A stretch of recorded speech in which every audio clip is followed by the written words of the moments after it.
Hey friends, Peggy Hall here from thehealthyamerican.org. Let's talk about the EEOC. What is that? It's in the news because this is the government agency that has to do with your equal employment rights. You have the right to not be discriminated against in the workplace. It's a very interesting website to go to when you go to the EEOC because you can see the kinds of companies that are being held responsible for the discrimination that they are perpetrating upon their employers. And it's very important when we're talking about our health status. So I want to break that down for you. And I also want to show you where you can get additional resources. Before I do that, I do want to bring you a message from my wonderful friends over at Virtual Shield because they help me keep my internet browsing safe, and I want them to do the same for you. So I want to tell you that there was a teen who was behind a $100,000 cryptocurrency scheme, and he's been sentenced to prison.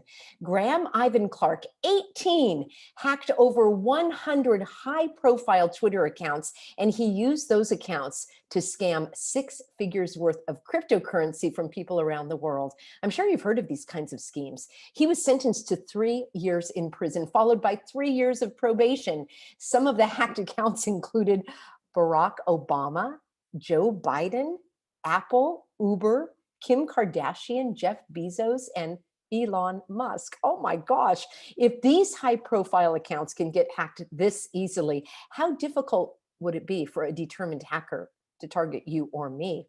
This is why I love using Virtual Shield, Virtual Private Network. It grants you an extra layer of internet protection by allowing you to browse your favorite websites anonymously. I've tried out the top VPNs around the world, and Virtual Shield, hands down, is my favorite. There's no hidden fees, and Virtual Shield has a strict no log policy, unlike typical VPNs that you'll find recommended online. It is fast, secure, and easy to use. Virtual Shield works by routing your data through encrypted virtual tunnels to make it difficult for hackers and or website hosts to track you across the web. I use it on all of my and my family's devices. I highly recommend Virtual Shield. You can try it today for 50% off by going to www.virtualshield.com/Peggy or by visiting their website below. Hang on 1 second here, friends. I'm going to stop screen share. I want to talk to you about the EEOC. That is the federal agency that has the responsibility to prevent you from being discriminated against at work. And that is on the minds of so many people I know because you guys are emailing me at thehealthyamerican.org. And that is where I get your emails related to, can my employer require me to undergo a medical intervention that I don't want to do? That is the question, and I have the answer. And I've done videos on this for the past year. I actually have a webinar called Your Employee Rights. And I want to share that with you real quick because I would like you to see exactly where you can get more info, but I want to cover some of that info with you right now. So if you do want to go deeper and have me help you step by step, there is a class called the Employee Rights Seminar, and you can go to Get Help on the website, and then you scroll down to Employee Rights. And this is something that you can register and register for. I filmed it around Christmas, but it is up to date because all of the information I just double checked. This is a 2-hour and 15-minute deep dive into all of your rights as an employee. I have information for you here, how you can request your religious exemption, a medical exemption, all of the information, and what harassment is, what discrimination is, what retaliation is. Some of you are getting retaliated against after you have asked for your legal and lawful exemption, and then you get retaliated against. There is also a remedy for that. So what I want to share with you, so this is something if you do want to go deeper, but I want to share the highlights with you right now. So I'm going to go to the EEOC, and that is Equal Employment Opportunity Commission. This is a federal agency. You have a state agency that also handles this. And I'm going to show you what the California state agency looks like. And you can also get that from your own state. So this is all about this. and all about this, and all about the actual laws. Now, this is a very, very, very long document, but you can go to eeoc.gov, and this is it, what you should know. I scrolled through because to me, the most important information for us here is under K, all right? And you can see what that word looks like. And this is where you are going to get your questions answered because people are asking me, Peggy, can my employer require me to do this?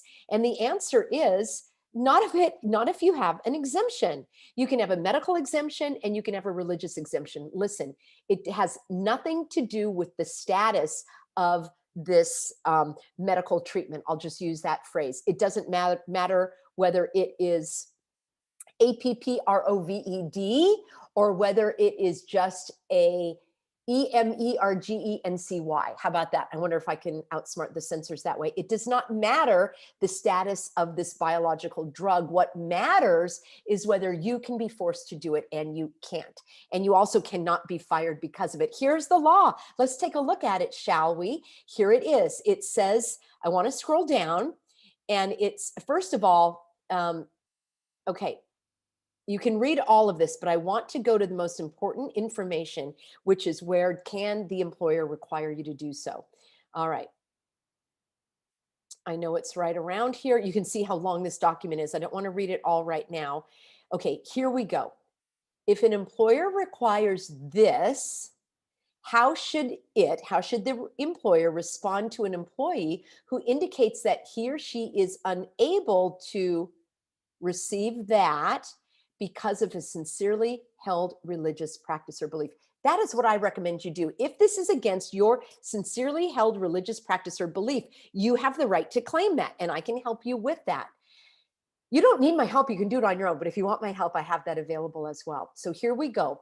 Once an employer is on notice that an employee's sincerely held religious belief, practice, or observance prevents the employee from receiving this, look at the employer must provide reasonable accommodation, period. Are you with me? They cannot force you to do a medical intervention against your will. Can they require that you get morphine? Can they require that you snort cocaine? Can they require that you become sterilized and give a kidney? They can't require any of this. Don't fall for it, you guys. Don't fall for it. I know the headlines are going to tell you otherwise. This isn't the headline. This is the real deal. Look at this. The employer must provide a reasonable accommodation unless it would pose an undue hardship. They can't just say it's an undue hardship. The courts have defined undue hardship as having more than a de minimis cost or burden. De minimis means minimal. They can't just say, no, you might make other people sick. No, they can't say that. There's no proof of that. They have to prove it. They can't just say it. They can't do it as a generalization. EEOC guidance, there's our guidance again, explains that because the definition of religion is broad and it protects beliefs, practices, and observances with which the employer may be unfamiliar, your employer may not know that your body is the temple of the Holy Spirit. Your employer may not know that you object to any type of pharmakia, which is forbidden in the Bible, all right? Maybe your religious beliefs are different than mine. That's okay. If your beliefs are, you don't need to attend any church or have any structured religion either. It's your own belief that prevents you from doing this. It's in the law. So the employer should ordinarily assume that an employee's request for religious accommodation is based on his sincerely held religious beliefs. Now, if an employee requests a religious accommodation and an employer has an objective basis for questioning the religious nature or the sincerity of the particular belief, practice, or observance, the employer would be justified in requesting additional supporting information. That's where I can come in handy for you. So let's just stop the share for a moment. Here's the bottom line. The EEOC states that your employer must accommodate your sincerely held religious belief that states you do not participate in these medical treatments, all right? You have the right to object. Your employer may not fire you because of this. if it is your own sincerely held religious belief, here's what you need to do. Number one, you request from your HR department. You go to them and you say, I want to submit my exemption. I would like to fill out the paperwork for my religious exemption. Well, Peggy, can I do a medical exemption? Yes, you can, but that's going to require you going to a doctor and having all of that information. And the doctors are very, very hesitant to give any medical exemptions because of the way that they've been targeted and treated in the past. So I personally do not recommend that unless you know that's a slam dunk. I recommend a religious exemption. You do not need to prove that you've attended any church for any period of time or that you are a part of any structured religion. It can be your own sincerely held religious belief. This is what the law states. Now, you can't just show up at work one day and say, no, it's against my religion. You still have to go through the proper channels. You still need to request this in writing from your HR department. And if you work with just you and a couple of other people, or it's just a small business owner in a shop somewhere, they probably do not know the law, and they are required in the state of California, if they have 5 or more employees, they must abide by these laws. It may be different in your state. For the federal government, it's 15 employees or more, and they must abide by these laws. Nonetheless, they still cannot discriminate against you. So you ask or you request for your religious exemption through your HR department. They probably will deny it. How do I know that? Because I've gotten many of you telling me that they wanted to hem and haw and tell you that it couldn't be done. And then they wanted you to do other kinds of things, which is, kind of ridiculous in my mind. You have the right to your religious views, and they may not be trampled on.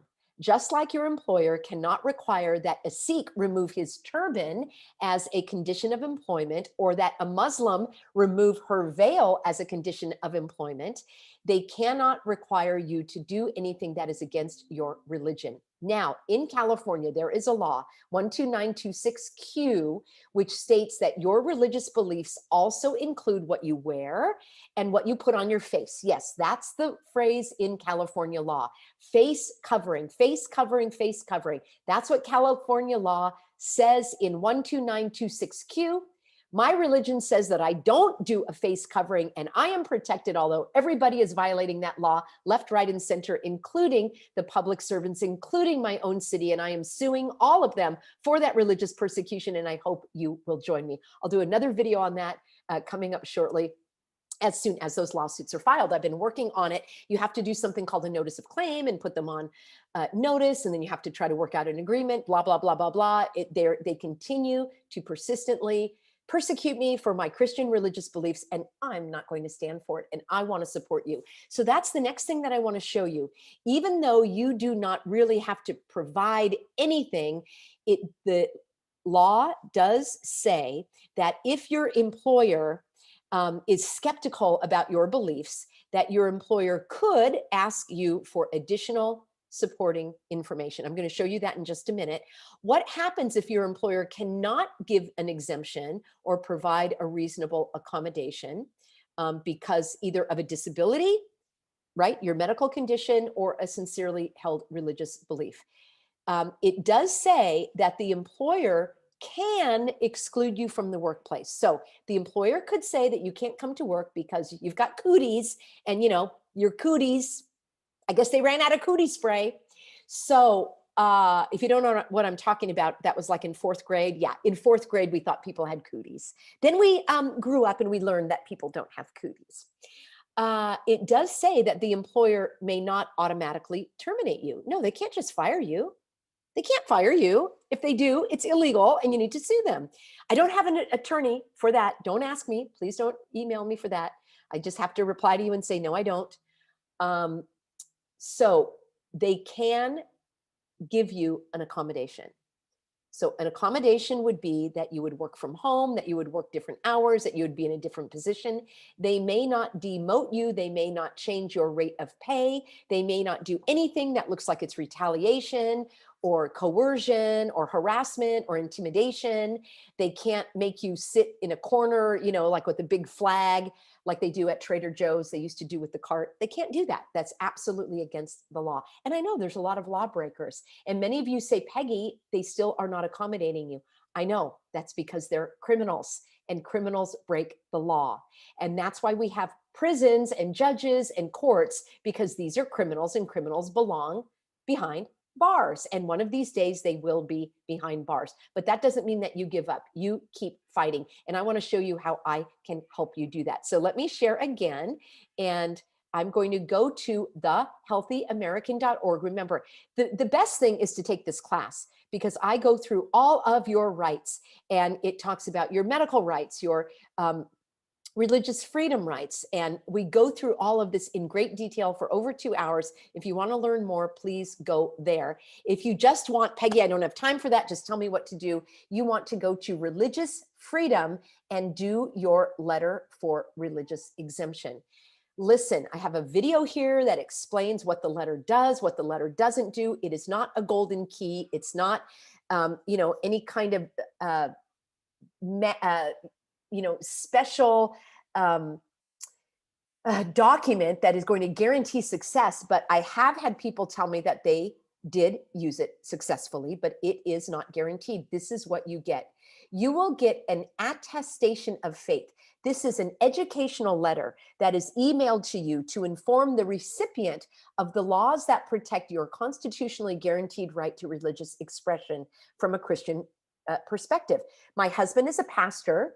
If you write and you fill out this information and you tell us that you have these Christian beliefs, he will attest to that. He will confirm and affirm that what you are saying is your religious beliefs. And that letter is signed by him from True Hope Ministry.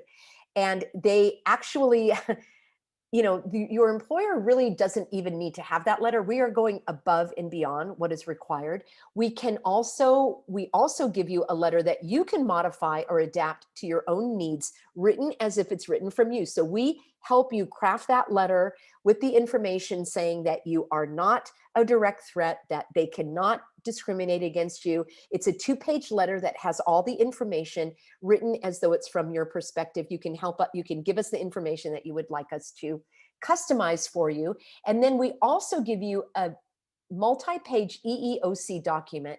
And this has examples of other companies that were required by the Supreme Court of the United States to not discriminate on religious grounds. It's a very powerful document. I recommend that you add that to your package of documents that you give to your HR department. So you've got the attestation from a pastor affirming your Christian beliefs. You have a letter that is written from you saying why you object to these medical interventions and requirements. You've got a document from the EEOC that is that I've compiled right from the website. You can do the research on your own if you like. I'm just trying to give you a shortcut and save you some time, effort, energy. And then there is also this liability form, which I have not written, but that has come to us, and you will get all the information there. This is more of a financial notice of liability that you give to your employer, and you say, fine, you want me to do this. Now you're going to be responsible if anything happens to me. All of these documents are emailed to you. They are not mailed. We do not have the resources to do that. They are emailed to you. So you would need to be able to print them out. They are emailed to you within a couple of days. It says 4 to 5 days, but it's really 2 days. And these are digital documents, and you can apply for that here. So I hope if you need my support, that is another option. Those letters are above and beyond what your employer requires. Your employer or your school or your child's school will have some type of form that you should fill out, and you need to go to the highest authority to ask for this. Do not give up. They will try to delay, they will try to deny, and you stick to your guns. Listen, you don't need to prove anything. They have to prove it.